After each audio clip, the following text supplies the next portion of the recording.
Hey everybody, it's Joe Solari, and going to do another autoresponder advantage session here. So today I'm going to get into some more of the kind of nitty gritty of Mailerlite and how you use some functions in there so that you know how to apply this. Now, if you're not a user of Mailerlite, that's cool. There are probably very similar features in what you use. If you don't have these features, then you may want to think about what you're using for an autoresponder. I know that Mailerlite, ActiveCampaign, ConvertKit, Drip, all of them have these features. There's other ones out there that are equally as good, or some people may say even better. But for what we're trying to do, which is use this as a automation tool to manage your customer journey, we really need some features around automation, custom fields, and segmentation and groups.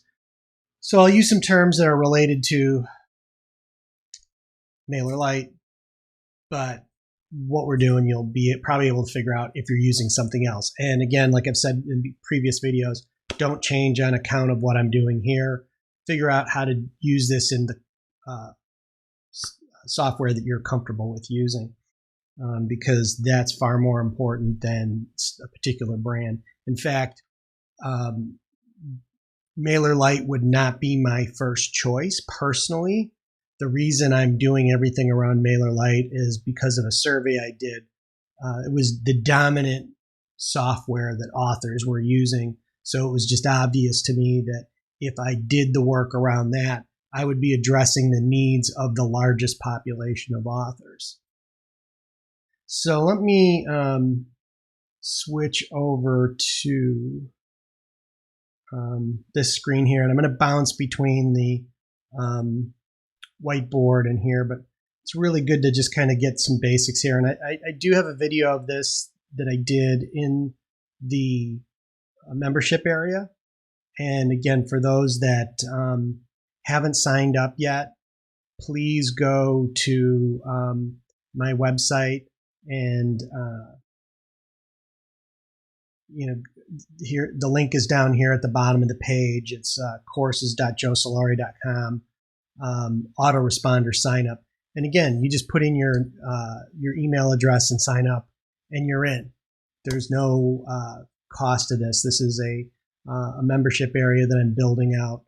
And right now it's open to those of you that are in Treat Your Writing Like a Business group and the mastermind group, to help me figure out what's going on with this whole thing and to challenge some of the things that I'm building. Because while I've done this with a few people, it's not always been the same, because we're doing it custom to their brand. And the more I open these ideas up to people, you'll be able to come back to me and say, oh, you forgot about this, or what about that, and things that I just frankly can't think about. So let's get back into this. All right. So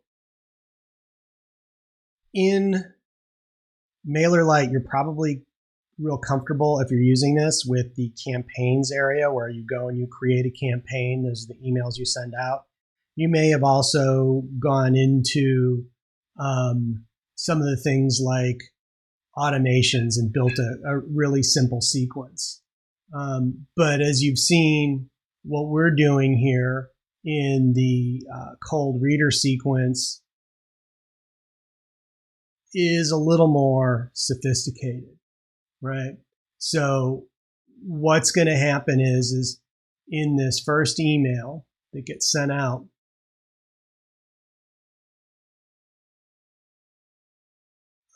you're going to be asking a question that is going to help you to understand where this person is in their journey. And we're doing a couple things with this question, right? So this is a survey function that is inherent into Mailerlite. Other software, other ESPs may not have this. And in fact, that case, Mailerlite's got a strength there. You may have to use something like Typeform and connect it up to your survey, connect that survey up to your thing. And then that's going to be a little bit harder. There's some other things I can show you how to do with links and pages. But the idea here is that we want to be able to do two things with this. We want to gauge where they are, get some feedback, but we're also making a suggestion to them in those questions, right? Like we're leading them with the question, like, have you read it? Do you love it? And if they click on that, something is going to happen. If they've read it and it's not their cup of tea, which is, again, they made a decision. It's okay if they say no, they don't like your work. We're just going to not bring them any further into the process. We're going to put them on a separate list. And then we have two questions. These are kind of similar, that they're, it's at the top of my to be read pile. Check back in with me in a week. Or am I reading it now? I'm reading it now and check back with me in a couple days. So when we go in and we look at this, we're using a multiple choice question. And then behind there is this rules section here, where you can see what happens, right? So we're setting up a rule. When they answer this question, if they answer with a specific answer, and that answer is, I've read it and I love it, I need more, right? Because we get to pick from this list. We're going to update a custom field. And that custom field is novella read, okay? And custom fields are attached to your customer to that email address. So when they've signed up, there's kind of basic fields that you might have, like name, address, that kind of stuff that's already built there. But when we go in to Mailerlite, you can see that you can also add custom fields. In fact, you can create them right from here. So let's open that up in a new link. It's not going to let me do that because of this. Okay, that's all right. Well, I'll show you that in a second. Then we're going to write to that custom field. So you type right in here what that value would be. Now, what I do is I use a couple different functions when I do this. I either use yes or no. So when it's a binary situation, so have they read it? Then we're going to put yes in there. If they haven't read it, it's going to be empty, or in some cases you may write no to that. But a lot of times what happens is you're not going to have the data, so you just leave the field empty and you assume that they haven't done that. But if we do see yes in there, then we can later on do a logic condition and say if the custom field novella read has yes in it, then what do we want to do? Do we want to send them down this path or that path? And I'll show you that in a second. The other thing we do here is if they say that it's not their cup of tea, then I'm going to move that person from my cold list to cold not interested. And that is going to have a separate sequence where I move them off onto that list. And I send them one more email and I'm like, hey, it's great that you checked out this book. And I love the fact that you read my book, but it doesn't seem like you like it. So what I'm going to do is really nothing. I'm just going to leave you. If you decide to do stuff with this list later on, the names are going to be there for you to do that. But we're not going to go throw them on a newsletter. We're not going to do anything like that. We're going to just have them on two places at this point. They'll be on your master list. We're always going to keep a master list of everybody. And then they're going to be on this cold, not interested list, which maybe down the road you'll dump something on to just give them, to see what, maybe you got a special promo you want to send to them to see about reinvigorating that. But that's not the point. The point is that through this process, we're going to filter out people and send them to lists like this or groups like this. In Mailerlite, let me be clear, there's groups and there's segments. Groups is what I call a list. So we're giving it a name. And when people do certain things, we're going to put them on that list. So when they sign up for forms, we put them on that list. When we see something get written into a custom field, you can create an automation that says, hey, when novella is read, says yes, put them into the warm list. Follow? The other thing we can do with custom fields is I've created a custom field called CLE01. This is just my nomenclature to track things. But it's the cold list email one. It's a field where I'm going to be writing information to. And I'm using capital letters. So A, you can see if they're, it's in the to be read pile. Check in with me in a week. So they're showing a slower readership. I'm going to give them an A. And if it's a B, goes into that if they said, no, I'm reading it now, but check in with me a couple days. So that's going to help us to kind of feel where people are. And when we go to our automation, you're going to see how we use that. And so you can see right here, after they read that first email, we have a timer. This time function, again, you need to understand how long you need between these things to give people time to read the emails and check in. Don't assume the day you sent them that email, they read it. It could be a couple days. But after that period of time, we're going to do a logic check. So at this logic tree, we're going to go here and it says, if the custom field, CLE01, which we set up earlier, contains A, they go this path. And if it's anything else, it's going to go this way. And the only things we know at this point, it could be is A, B, or empty. So anybody that is B or empty is going to go this way. And then we have a series of these things that we do where we're going down this path.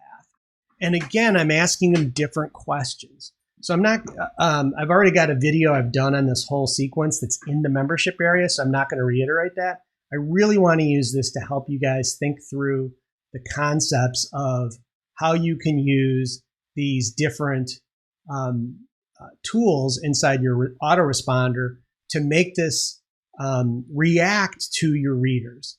So when we go in and we look at subscribers, you can start to see where, we put them into these different groups. And then, what's cool about Mailerlite is they also, you can see survey responses here. But when we go in here, you can see like novella read is empty, but I've created some other things like reading speed, new releases only. So this would be if you ask somebody along the process somewhere after you've decided that you're going to put them on certain lists, you ask them the question, do you want to be on my mailing list to get this bonus material? Or do you only want to hear about new releases? There's a lot of readers that are subscribed to hundreds and hundreds of email lists. And while they do want to read your books and they do care about it, they don't want to have an email inbox full of weekly author newsletters. And so for you to stop and be courteous enough to say, hey, if you want, I'll just send you an email only when I do releases. Then you know that they should be treated that way, that they get a special email close to when you launch that is designed for them. And that's all they get. And you'll see that list is probably going to be one of your most productive lists when it comes to conversion, because those people want to read, they're into your stuff. And when they get that, what are they going to do? They're going to go buy your book, right? So that's really cool. But if you don't mark that and figure that out, then you're never, ever going to be able to use that information later on. Now, what else can we do with this? I showed you in an automation where you can see how you can zigzag people through paths. The other thing that we can do here is get out of this, go back to, we've got two things. We've got groups. So let me talk about, well, before I go to that. So fields this is a spot where you can build out those fields, rename them, change, and see all the things that you've set up. And you can see as we go through this that there are a bunch more fields we're going to use. So one of the things that is important for that cold sequence is if you did set up a micro story on your website and they came through that path, we would write yes to that so that when we sent our first email to those people, we treated them differently because we've already established a relationship. They know our guide character that's hosting them through this journey. So we want to have it like, hey, you're back. Let's keep going. Versus somebody that maybe is coming off a big promo that you're doing on BookFunnel or Story Origin, where they're coming from nowhere, and you're going to have to be doing a full introduction, right? So you want to make sure you're using these things so that you're really on point with how you're talking to somebody. This is like, meeting somebody and you realize you forgot their name, or you forgot that you have met them before, and you kind of look stupid because they're like, oh no, we've met before. Don't you remember? It's like, well, obviously I don't. We don't want to have that happen to you in your marketing. So what's next? We were going to talk about groups. Groups is what I'll mistakenly call lists. It depends on how your email service provider does this stuff. Some folks have like separate lists. Like that was the way that MailChimp used to be, is like a name was counted every time, even though it was on different lists. Most people have gone past that and have set up where it's like there's one email address that counts as a contact, and it can be on dozens of lists. And in Mailerlite, they call them groups. So in a group, we're going to assign somebody to that. So like I talked about that cold, not interested group. We have the cold list. We have a warm list. We're going to have a list for our different organic books. We're going to have that master list I talked about, and then a newsletter list if we're sending out periodicals, periodical newsletters, just to keep people that have read through everything engaged.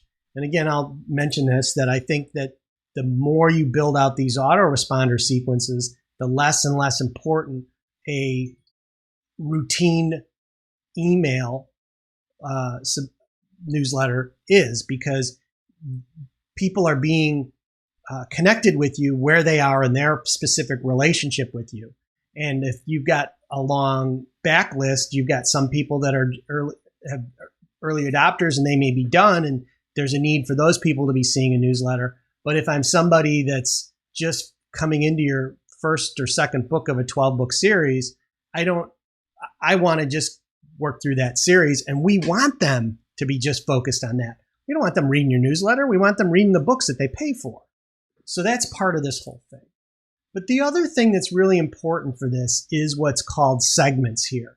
And segments are pretty similar across most of the platforms I've looked at, in that what they are is ways to set rules based on behaviors that have happened, whether it's they've clicked on certain emails, or in our case, where they've written to custom fields. So I want to show this particular one, because this is where you start to think about how things can be really powerful. So this is just a rule I can build in here. And in this particular case, because I've got these custom fields, it says, have they read the novella? If it contains yes. And if they have read book 1, and it contains yes, so I know they've read the novella, read book 1, that signifies to me that this is somebody that has converted through cold traffic, right? Because they've come in through however I'm bringing people into that novella, they've identified that they've read that, and then they bought my book. That's pretty interesting stuff, because let's think about what we can do with that. If I have that list, and maybe it's a smaller list of this subset of my subscribers, and I use that specific list to seed a lookalike audience for Facebook to find more leads, it's going to be better data than if I just throw in my whole list. Because some of those people may have come through just seeing me when I launched and my book came across on Amazon. So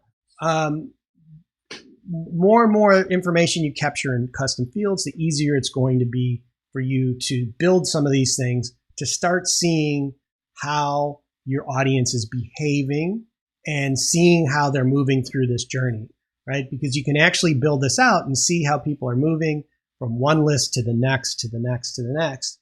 And in that, we can then start to customize what we're trying to do, right? So I hope this helped you to understand kind of the basics of, the mechanical stuff we're going to be playing around with. The next video is going to be focused on the warm sequence, and it's going to be on the warm sequence for those that haven't written their first book, because this is going to be very different than writing a warm sequence for somebody that has their first book out. There's some obstacles that you face on your first book prior to launch that we need to really think through and do right. And so we're going to go through that in a video, so that helps you to understand how to apply this stuff. So I really hope this has been helpful to you. Again, feel free to leave questions in the group.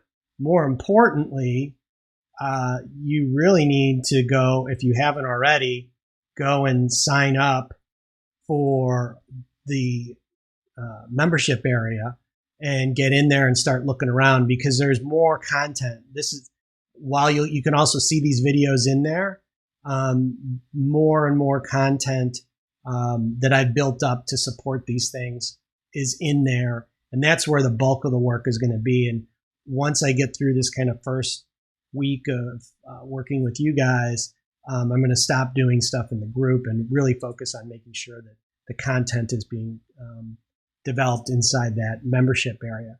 And again, it's free. It is a place for authors that want to apply the ideas of Advantage in a practical manner to one of the most powerful marketing tools we have, which is email. If you want to buy something for me, if you really want to support me, then the thing you should do is go buy Advantage. Because if you think what you've learned in these videos is good, the book Advantage is the basis of all of this. It's really the hardcore research that's been done to prove out that in a winner-take-all market like publishing, we can influence it through the use of our brand and how we build a community to send the right signal into that self-organizing marketplace to then get the right outputs to find more readers. And it's a virtuous marketing circle that feeds back on itself. And if we set this system up right, it will ramp up and accumulate audience and power in a way like nothing else can. So that's it for this one. I appreciate you taking the time watching this video, and we'll see you tomorrow.